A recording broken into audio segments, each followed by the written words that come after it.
Hello, hello! My name is weebab.exe, but of course you can just call me Bab. Welcome to or welcome back to my channel. I have been very obsessed with the unscary things that scared me video trend, and while I think it's died, I think I am quite late. I still wanted to make my own and share my own strange creature childhood experiences. I was the weird kid that liked a lot of the things that other children found creepy, especially weird-looking puppets.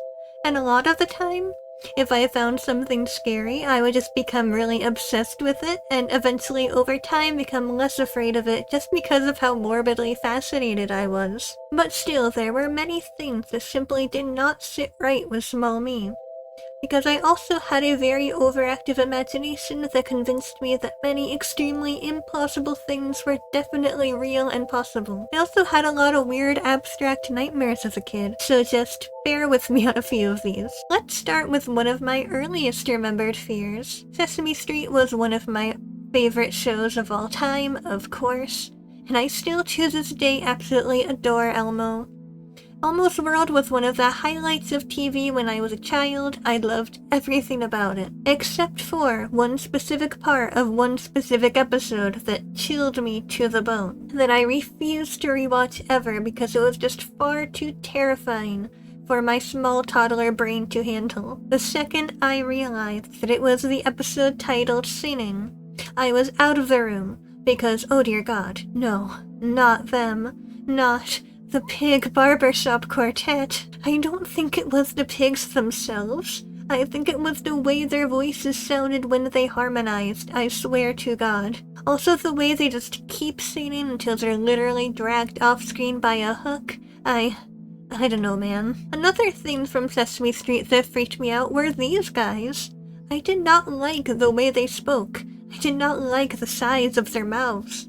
I used to have a toy dog that was so squishy that you could shove its face all the way into itself and made it look vaguely similar to the Martians, and I was so distressed by this realization that I shoved it into the very depths of my closet and never played with it again because it was just that scary. To continue the trend of creepy Muppet-related things, let's talk about two songs from the Muppet show that freaked me out. First, we have I Feel Pretty. Rewatching as an adult who really loves puppetry, I actually love this one now, but I can kind of see why it made me uncomfy as a child. Watching her slowly deconstruct and reconstruct herself is a bit odd. I think the part that freaked me out the most, though, was actually the setting. The dim lighting, the old-fashioned decor, the mirror itself, because I had a weird fear of mirrors as a kid. I remember there was a particular house that we would drive past sometimes, and for no reason in particular, I decided that one of the windows in the house was a window into this house, that the weird deconstructing puppet lady lived there, and I was scared. This one, though, I have got you under my skin. This still makes me a bit uncomfortable. I just... maybe watch it for yourself. Okay, but generally speaking, I freaking just love weird-looking puppets, okay? Between the Lions, in my opinion, is one of the greatest children's shows ever made. And I adore Mr. Smarty Pants, okay? He's wonderful. But there is one character in the show that still does not quite sit right with me, and he is no puppet. Fred Newman, or as I sometimes refer to him simply as the White Man, because, you know, his hair is white, his clothes are white. I actually thought the background was all white too, but apparently it's the sky, which I guess is a little better. It makes his segment a little less insanity-inducing. But no, just the manner in which he speaks, the sounds he makes, is just so strange, uncanny.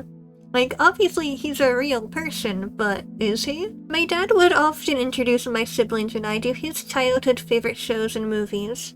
And while some of them led to lifelong hyperfixations, for example, Teenage Mutant Ninja Turtles, others I hated with a deep, burning passion. Land of the Lost was one of the latter. To be fair, looking back, the show is kind of cringe, maybe more than kind of, but I also found it deeply distressing as a child. It's about a dad and his teenage kids who get warped into this really strange world and are trying desperately to find their way back home. The concept of suddenly being trapped in an alternate dimension and having no way of getting home is just utterly terrifying, you know? They are just in constant peril, There are so many weird guys, and it stressed me out so bad that I eventually just left the room every time it was put on because I just could not deal. And midway through the series, the actor who played the dad apparently left the show, so they just let his character go home. But the kids, however, the series ends with them still trapped. Oh my god, are they still there? When I was a kid, I loved Broadway musicals. My mom is also very into Broadway, so we would watch musicals together a lot. One day she put on a production of the musical Into the Woods, which should have been right up my alley because I also really loved fairy tales. But oh my god, I was so horrified by this one that halfway through I left the room and refused to keep watching. I don't even remember the plot very well. I just know that it got to the point where characters started getting killed by the giant from Jack and the Beanstalk. But because it's a play, the giant is always off stage. So you don't actually see them get killed by the giant, you just know what happens. The cast also becomes self-aware at one point and they kill the narrator. And I think that was the part where I was too scared to keep watching and left the room. It's funny because I'm pretty sure this is meant to be more of a comedy. I should not have been so afraid, and yet I still have yet to go back and actually rewatch it. Did you know that the very first video game me and my siblings ever owned was WrestleMania 2000 for the Nintendo 64? To be honest, I don't think any of us particularly liked this game very much. But we were all very small and knew literally nothing about video games yet, and so it was just this cool new thing that our dad got for us. So we still played it a bunch, quickly discarding it, however, upon our introduction to games like Mario and Donkey Kong and Legend of Zelda, of course. For some reason, I was terrified of this man. More specifically, the music that played when he was introduced. I would be filled with so much deep dread every time one of my siblings chose him as their character, because then I would have to hear his creepy music. Which upon looking up and listening to again almost 2 decades later, it's extremely underwhelming. Like, this is the mildest, most generic, quote-unquote creepy-sounding melody ever. I guess it would be really pathetic, though, if I was genuinely still afraid of something from a wrestling video game of all things. Not even something like, I don't know, Mortal Kombat? These are just some guys. In my defense, I was like, I don't know, 7? I was absolutely terrified of the skull spider things in Ocarina of Time, however, and still don't like them. To be fair, I'm sure this is a relatively common fear, and I stand by my opinion that most of the Legend of Zelda franchise are basically horror games. There's a lot of creepy weird stuff there, especially in the N64 era games. Part of why I love them so much, honestly. But you know what still creeps me out the most? The Forest Temple. The temple itself is not particularly scary, it's honestly kind of generic as far as Legend of Zelda temples go, but the music, it's so creepy, and for what? Especially that one repetitive melody that slowly gets louder the closer you get to the center. It makes me uncomfy. I have no explanation, it just fills me with deep, deep dread. For a few years as a kid, I was terribly afraid of werewolves.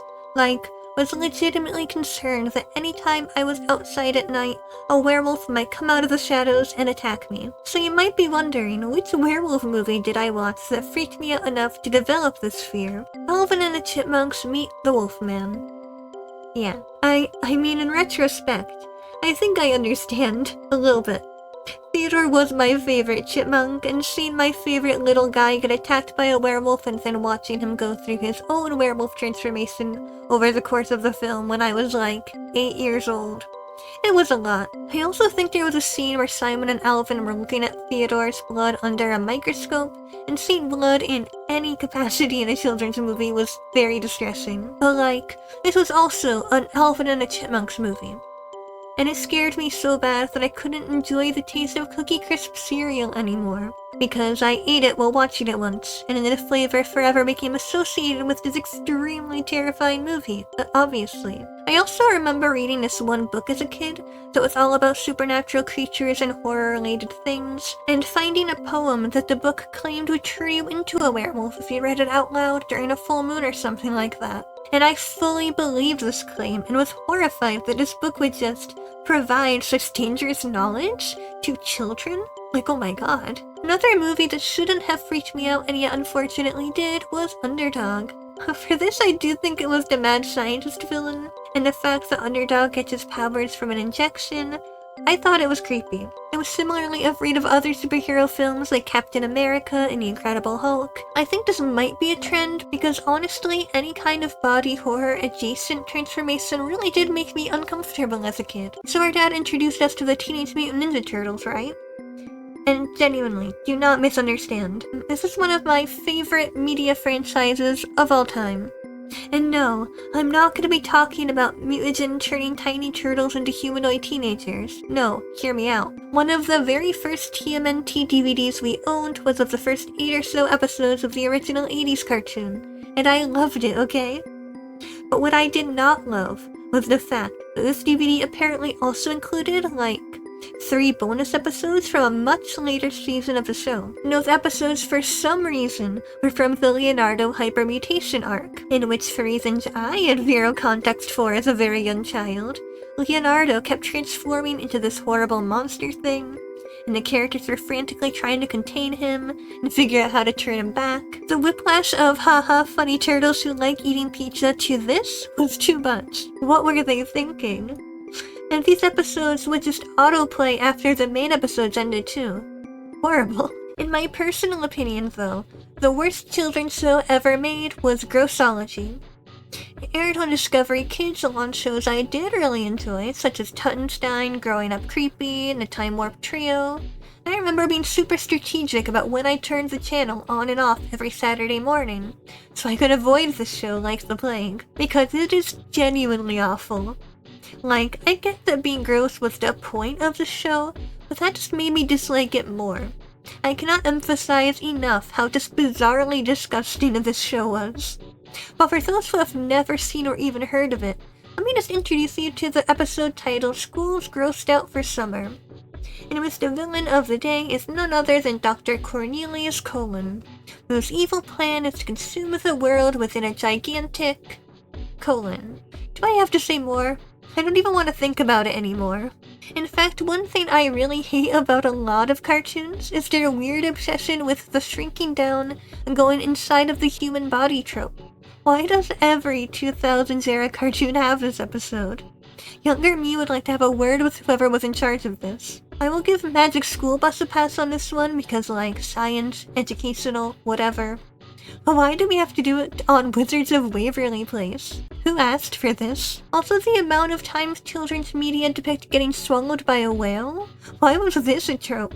Why give little me the anxiety that if I was ever, for any reason, out at sea, there was potential risk of a whale eating me? Let's end with another weird book. This time, a children's book about making your own movies, which I actually really loved and found very fascinating as a kid who dreamed of making their own movies one day. How could this ever be scary, you might be wondering? Were you ever mentally well, you might also be wondering? Well, at the end of this book there was an example script, and this example script was about an alien hoodie that came down from space and entered this person's home, and when they put it on, it strangled them to death. Yeah, see? Looking back, yes, it is completely absurd in a kind of hilarious way. But also consider that around the time that I had read this, I had found a random hoodie in my closet that I didn't remember being there before. And my mom one day was like, "Oh, you should wear this." And I was like, no, I can't, I don't want to die. So there you have it. Bab was very, very afraid of many silly, unscary things. I would love to know what scared you as a young child, so you now look back on and think, huh. But why? Did we have any similar fears? Or was I just really weird? And if you enjoyed this video, please hit the like button and subscribe to my channel for future videos. I also go live every Tuesday, Thursday, and Sunday at 8 PM EST playing a variety of games. Until next time, have a lovely day or night wherever you are, and I hope to see you again very soon. Bye bye!